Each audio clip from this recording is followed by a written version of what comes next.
I grew up in Puerto Rico, and I had this fantastic Jewish grandmother I just adored.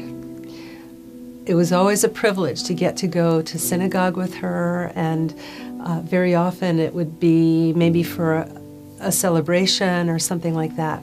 But my favorite part would be sitting in the worship service and enjoying the liturgy that just would resonate with my soul in a really deep way.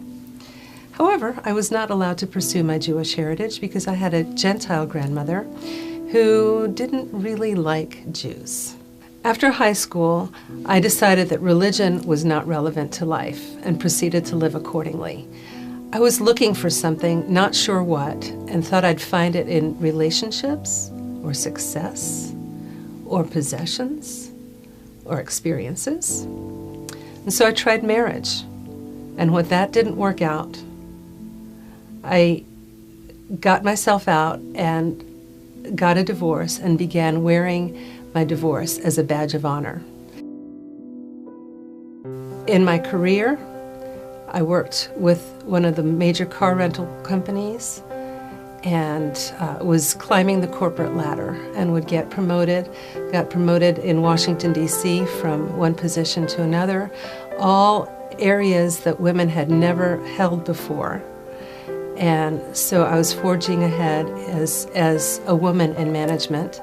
Eventually got transferred to Philadelphia with yet another promotion.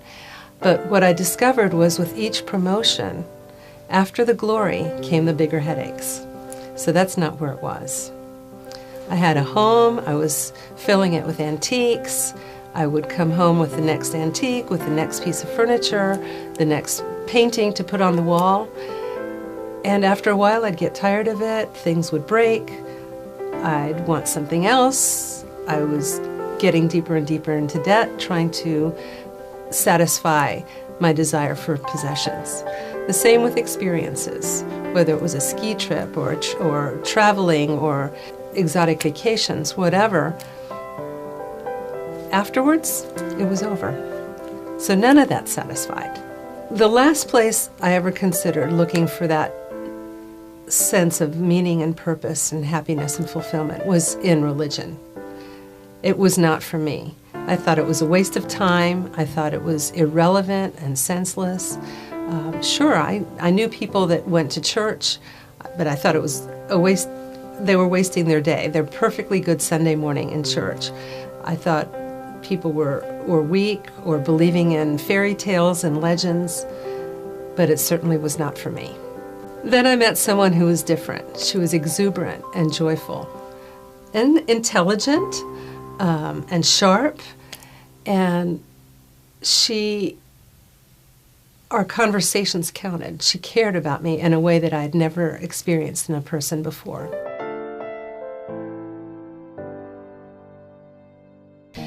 And she invited me to church, and I thought that was very strange. No one goes to church today. But I found myself going, kicking and screaming the whole way there. I don't want to do this. I don't want to be Christian. I don't know why I'm coming, but I'll try anything once. And my complaint was that I didn't want to be Christian. I wanted to be Jewish, like my Jewish grandmother. So we got to church, and there had to be 1,000 people in that congregation, and they all seemed to have that same quality in their life, that same joy and exuberance and sense of meaning and purpose in life. And that intrigued me. I subsequently learned that they had something that belonged to me and my people. They had a relationship with God, the creator of the universe, that was something that my Jewish people had. And I wanted that. How could Gentiles have it and not me? And so after the service, I started asking Jan, what is this all about? And she explained to me that they have a personal relationship with God and that I could have it too. But I wasn't sure I wanted it. For about 6 weeks, I could not get enough of the Bible and the other books that she had given me. I couldn't wait to get home from everything I was doing to devour the Bible and these books. And yet I knew it was consuming way too much of my life. I wanted it, but I didn't want it. I had a sense of darkness in my life, and there was light out there, and I wasn't sure. Sometimes I was attracted to it, and sometimes I wanted to run from it, but it would not let me alone. I remember hearing the term spiritual battle, and I said to her one day, yes, and I'm the battleground. They're fighting it out in me. I even heard someone quote the mathematician and philosopher Blaise Pascal, there is a God-shaped vacuum in the heart of every person that can be filled by no created thing but only by God the Creator, made known to us through Jesus Christ. And I got to thinking, I have spent 33 years of life stuffing Laura-shaped pegs in a God-shaped hole, and they don't work. They don't fit.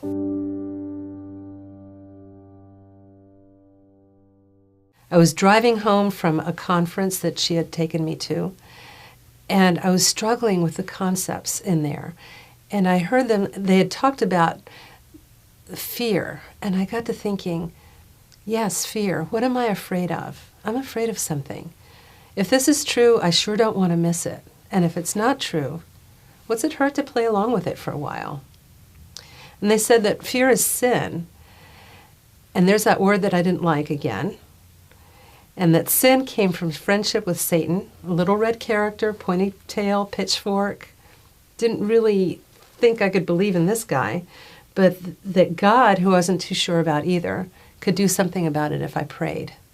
Didn't really understand prayer, although people were talking about it. But I looked through that rainy windshield, it was in my car, and said, hey, you up there, you're just going to have to tell my old buddy Satan we're not friends anymore. And immediately my car was overcome with such a calm, with such a joy and a peace. And I realized that I had come face to face with that missing piece of the puzzle that I was looking for all my life. Happiness, fulfillment, significance, and more than that, love, joy, and peace that I did not know to look for. As I began reading the Bible, I discovered a specific passage that was written 2,500 years ago by King Solomon. And it says, meaningless, meaningless, utterly meaningless. Everything is meaningless. What does man gain from all his labor at which he toils under the sun? Generations come and generations go, but the earth remains forever. The sun rises and the sun sets and hurries back to where it rises. The wind blows to the south and turns to the north, and round it goes, ever returning on its course. Exactly how I had been running my life. How hopeless is that? How did this man, 2,500 years ago, know the deepest, darkest secrets of my life that I'd never revealed to anyone else, and that I hated to even think about myself? So looking back over the last 30 years since all this took place, I have to say that it began an amazing journey that I could never have scripted for myself. And the best part of it is being able to share with executives and even UN diplomats this hope and freedom and happiness and fulfillment and significance and meaning that I have found and been able to journey in for the last 30 years.